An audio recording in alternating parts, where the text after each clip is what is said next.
Good evening, everyone. Those stories coming up in just a moment. First, some clouds and even a few showers in our region today.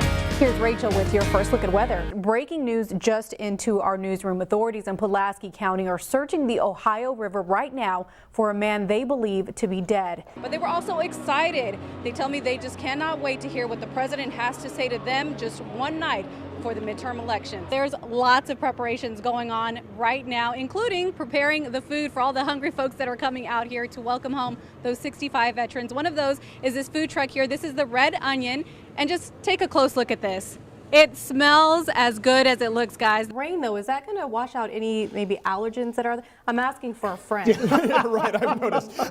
Now, it definitely was not just people from Memphis here today. We had people from all across the country, from Chicago to Cairo in Illinois. Let's take a look at some of the new images that we got just into the newsroom.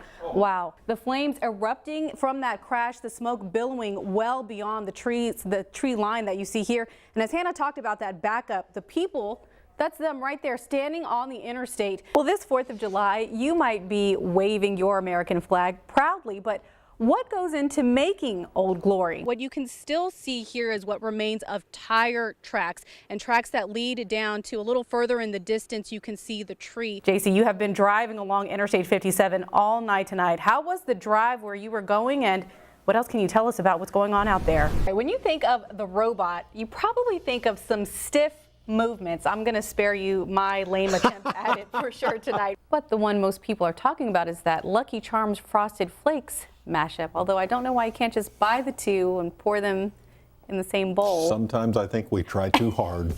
But we begin tonight with continuing coverage of that massive manhunt for 2 escaped inmates on the run now for more than 48 hours. Tonight, White County authorities confirm a possible sighting of Zachary Schock and Johnny Tipton. The 2 men escaped Saturday with a 3rd man who's since been captured from the White County jail in Carmi. Tonight, multiple agencies searched the Gossett area that's near the Sandy Run Lake, and that's just at the Hamilton County line. That's also where News 3's Hannah Gapper-Selassie joins us live tonight. Hannah, just how massive is this search effort tonight? All right, thank you, Hannah. Now, again, 3 inmates originally escaped, but authorities captured this man, Justin Bray, yesterday. 3 other people were also arrested for aiding in their escape. We have more information on them and the escapees on our website, WSILTV.com. Well, Union County deputies arrest a man in connection to a shooting. It happened around 11 o'clock this morning on Kimber Road in Dongola. A man called 911 claiming a man pulled up in a truck and shot him in the shoulder. The suspect's name has not been released. The victim was taken to a hospital and is expected to be okay. Police are still investigating this incident. Meantime, Mount Vernon police investigate after a 13-year-old got shot. It happened early this morning in the 1100 block of South 24th Street. Chief Chris Dykeman tells News 3 the victim was shot in the leg and went to a local hospital before being transported to Cardinal Glennon in St. Louis. That teen is also expected to be okay. Well, another hot day. Here's Jim with weather first. Well, if your drive takes you near Johnson City, you need to know about a road closure. The intersection of Sturritz Road and Collins Road will be closed starting at 8 o'clock tomorrow morning. Crews will work to install a new culvert there. The road should be back open around 2:30 in the afternoon. Drivers will need to seek alternate routes. Well, now to a News 3 follow-up. The SIU Board of Trustees will discuss whether or not to put President Randy Dunn on leave at a special meeting on Thursday. That meeting will be held at the Edwardsville campus at 10 a.m. According to an agenda posted to the board's website, members will also consider appointing an acting president. The move comes after recent disparaging remarks made by Dunn against members of the Carbondale community. That meeting was supposed to take place about 2 weeks ago, but was canceled because the board chairwoman said the executive committee did not have the authority to call the meeting. Well, the next time you shop at Illinois Center Mall in Marion, you may need to go outside and around to get to your favorite stores. These signs now hang in the windows, informing visitors that specific entrances are closed. It states a mall retrofit project is underway. A woman who works at one of the mall stores tells us the mall is now essentially sectioned off. And that's because, as mall workers told her, the mall is trying to cut back on maintenance costs. We did reach out to mall leaders for more information on this so-called retrofit project, but have not heard back. Well, now to state politics. Missouri has a new lieutenant governor tonight. Governor Mike Parson appointed Senate Majority Floor Leader Mike Kehoe to the post. He's been in the legislature since 2011. Legal experts, though, aren't sure if the appointment will hold up. Missouri's constitution does not specify if the governor has the power to appoint his lieutenant. The state has gone without a lieutenant governor since June 1st. That's when Parson took the state's top job after Eric Greitens' resignation. Well, a barbecue joint in Williamson County finds itself at the bottom of our restaurant report card this week. News 3's Kevin Huntsberger has the details of what the inspector found. Still ahead on News 3 at 10, extreme weather across the country leaving folks underwater and some dealing with scorching temperatures. But first, controversy continues to swirl over the president's immigration policies and the separation of families at the border. More on that when we come back.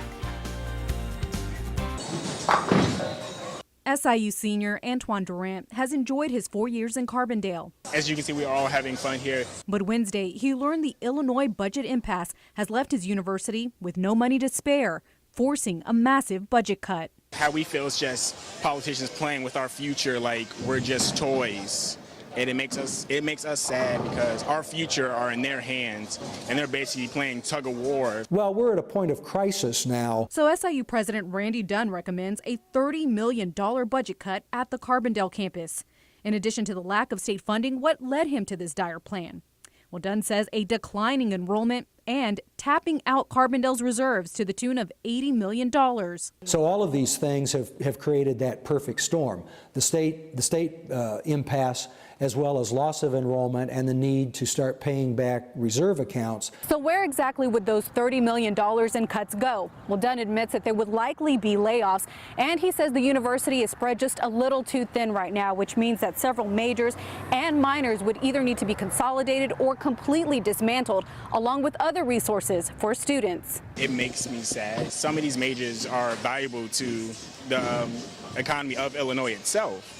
So without some of these majors, how are we going to get more students to come in and fill out these roles to help make Illinois a better place? In addition to the cuts at SIU Carbondale, Dunn's plan would also cut $2.2 million from the School of Medicine in Springfield and $4 million from SIU Edwardsville. It would also allow Carbondale to borrow from the Edwardsville campus's reserves. So I really do see this as a shorter-term measure to buy some time until the state, if I can put it this way, gets its act together and gets something passed.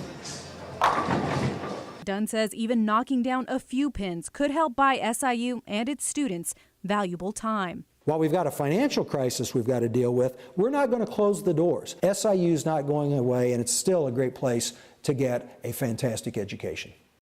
Carolyn Cerda, News 3. We had plenty of moments all day where we had a lot of sun beaming down on us, just like it is right now. And the crowd here, well, it was like a party here. The stands are empty right now, but when those clouds did roll into and over the eclipse, well, the force was strong in these stands, and the folks here got at least a glimpse. Bright sun beaming down on Saluki Stadium on a Monday morning. It's the humidity. Clear skies allowing the sunshine to heat up eclipse enthusiasts. I'm looking out there on the field. It's going to be hot. Damian Siegel, one of just a few who got to step onto the field. This is the place to be. And with my first escort by stormtroopers and Princess Leia. She and her friends helped kick off the eclipse program. They came out in full force and full costume. I'm a Rebel pilot, X-Wing, and we got a Jedi right here. And we also have another X-Wing, we have Jawas, we have Stormtroopers, Sand Trooper. Damien among thousands from near and far descending on Carbondale. It's all him, as far as I'm concerned. He's obsessed with space. Erica Dean and her son traveling from Louisiana. What I think is strange is that normally you can't see the corona even though it's like 3 million degrees hotter than the rest of the sun. That view of the corona possible during the totality of the eclipse, but the dark side came a little too early. Darkness and clouds. Clouds covered much of the totality over Saluki Stadium, a place expected to have the longest duration, 2 minutes, 40 seconds of totality, The 14,000 people here saw only about 10 seconds. It was beautiful. The ring. That, for many, was more than enough. Calming, but yet exciting because you heard the hundreds of screams behind you, and I just couldn't help myself. I'm jumping and yelling and screaming as well. The roar from the rebel forces appearing to work, providing a few moments of a spectacle in the sky. The clouds parted. The Jedi worked their mind tricks, and the clouds parted, and we all got to see it. So. And Dennis, as you mentioned, NASA also set up shop here, and they say even though they missed much of the totality here at Saluki Stadium, they say they'll likely come back in 2024 for the next total solar eclipse that'll pass through this area. And so maybe then they'll also have the Force with them as well. Live in Carbondale, Carolyn Cerda, News 3. This is so exciting. From Rush Limbaugh Promises made, to Sean Hannity promises kept, and Ivanka Trump. Hi, Missouri. It's like a rock concert, kind of, you know. Thousands packed inside the Show Me Center Monday night, including Chester, Illinois natives Joe and Roger Cloth, who were attending their third rally. We went to Springfield first, and then we went to the Murfreesboro one, and then we came here. They come to see these big Republican names, Well, we want to show our support. We love Trump. including President Donald Trump. Tomorrow, the people of Missouri are going to send Josh Hawley to the United States Senate. Those big names all here to help Republican challenger Josh Hawley clinch one of 35 Senate seats up for grabs Tuesday. Josh is a young, incredible guy with tremendous talent. He will serve this country so well. Hawley is in a hotly contested race with incumbent Democratic Senator Claire McCaskill. You know, Senator Claire McCaskill said that she could give up a few votes in the Boot Hill. Did you hear that? The latest poll puts the two neck and neck within a margin of error contest. The goal Monday night? You have only one choice, Josh Hawley. Motivate the Republican base to head to the polls and push Hawley over the edge. Thank you. With the backing of the president. He's just really good. He's just exciting, and he shows a lot of energy, and I think it's the night before the election. We need it. In Cape Girardeau, Carolyn Cerda, News 3.